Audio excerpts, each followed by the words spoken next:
Powered by the Montana Television Network. This is the 5:30 News on Q2, Montana's news leader. Good evening, everyone. Thanks for joining us this Monday. I'm Janelle Slade. Jay is off tonight. A three-car crash south of Laurel sends 3 people to the hospital. It happened on the Highway 310 bridge south of Laurel, injuring 1 person from each vehicle involved and stalled traffic through the busy area this afternoon. At this hour, authorities still do not know why the driver of a van swerved into the oncoming lane. Here's a look at the scene captured on cell phone video. Montana Highway Patrol Trooper Kyle Hayter says the van heading south on Highway 310 crossed into the northbound lane and hit 2 other cars head on. One of the victims was transported by help flight to the hospital. The other 2 were transported from the scene by ambulance. Trooper Hayter says there is no word on any of their conditions at this hour. More than a week after a Billings Heights woman was killed in a crash on Wicks Lane, people are honoring her memory with a roadside memorial. 20-year-old Haley Hudson-Byler died when her car was hit early on the morning of September 23rd. The memorial now sits close to the scene of the accident with notes and flowers remembering the young woman. There was another woman in the car with Hudson-Byler that night. She was transported to the hospital as well. And the 16-year-old boy in the other vehicle was also transported to the hospital with serious injuries. There have been no updates on their conditions.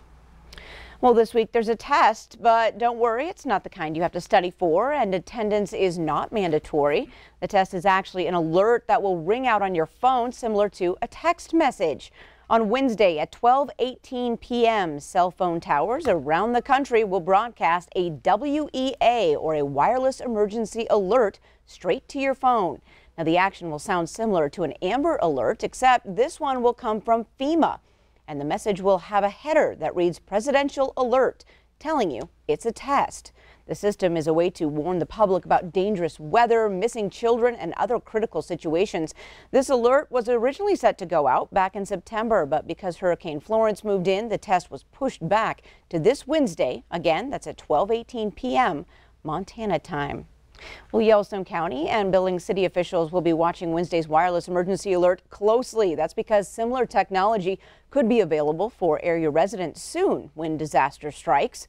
Billings utilizes these sirens right now, some of which are 3 decades old, to notify for an emergency. There are about 24 of them, but the city is quickly outgrowing that number, and some are aging out. Kent O'Donnell with the Yellowstone County Sheriff's Office says the sirens cost $10,000 a year to maintain. So now city and county leaders are in negotiations with wireless emergency alert vendors to install the technology this winter. He says residents could be notified at a moment's notice on their phone if a disaster like a tornado is about to strike. So we've been looking at a couple different vendors to come up with our own system, and if this all works out, there'll be a partnership between Yellowstone County and the city of Billings, and we could do everything from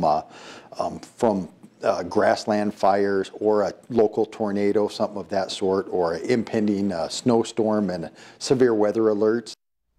And O'Donnell tells us the Yellowstone County Emergency Alert text messaging system could also be used to notify residents of power outages or even when snow plows are out on the streets.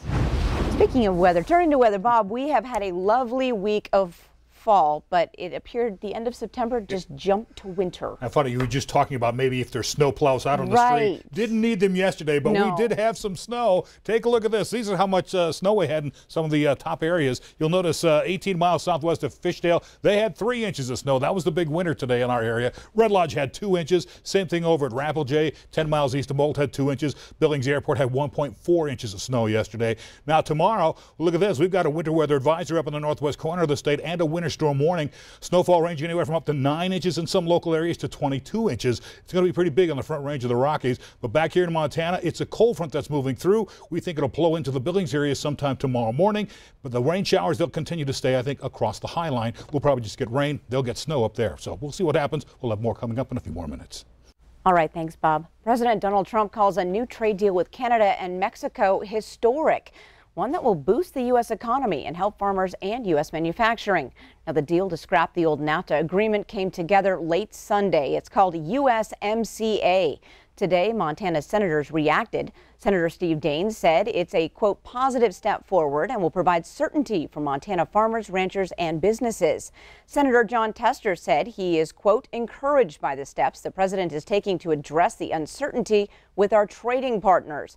I will be reviewing this trade deal in detail to make sure it strengthens Montana agriculture. Congress must first pass the agreement before it becomes law. A floor vote is not expected until the next Congress is sworn in next year. International exports play a huge role in Montana's economy. In fact, other countries purchase $1.6 billion of Montana goods. According to the U.S. Census Bureau, Canada is Montana's #1 international importer of commodities, spending $680 million each year.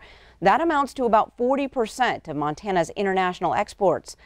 Mexico ranks 6th with $42 million in Montana goods purchased each year.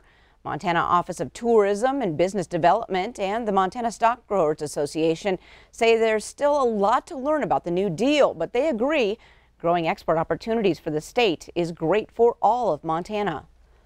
As a whole, we have seen our export markets to both of those countries increased significantly. And like I mentioned last year, a significant export market for us for U.S. beef. Export is critically important, bringing additional dollars into our economy. It allows us to be resilient as our domestic economy has its ups and downs. Now, Montana was recently awarded a $325,000 grant to help local businesses expand to international markets. Well, today, Governor Steve Bullock and representatives from St. Vincent Healthcare and Billings Clinic joined together to show support for Initiative 185. A vote in support of the ballot initiative will extend expanded eligibility for Medicaid coverage and raise taxes on tobacco products. Governor Bullock supports the initiative and says it's good for our economy and it's good for the health care of Montanans and our seniors and veterans. What it does is it fully funds our Medicaid expansion population, which is about 100,000 Montanans that get health care. Provides new money for senior citizens, for our veterans, and it also provides dollars for tobacco cessation and prevention. From an emergency physician's perspective is access. This provides primary care access to reduce health care cost and utilization, and that affects us all. When the cost of insurance is increasing faster than the rate of inflation for a decade, we've got to stem the tide, and this is one of the ways. Now, opponents of I-185 are opposed to permanently funding Medicaid expansion and are concerned about what they call the high cost of the program. Coming up on tonight's 5:30 News, the planes have advanced and so has the airport. Tonight, we take a first-class trip back to look at how the Billings Airport came to be.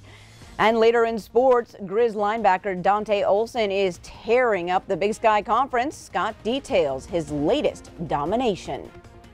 You're watching MTN News with Jay Cohn and Janelle Slade. Storm Tracker weather with Bob McGuire and sports with Scott Green. This is the 5:30 News on Q2, Montana's news leader.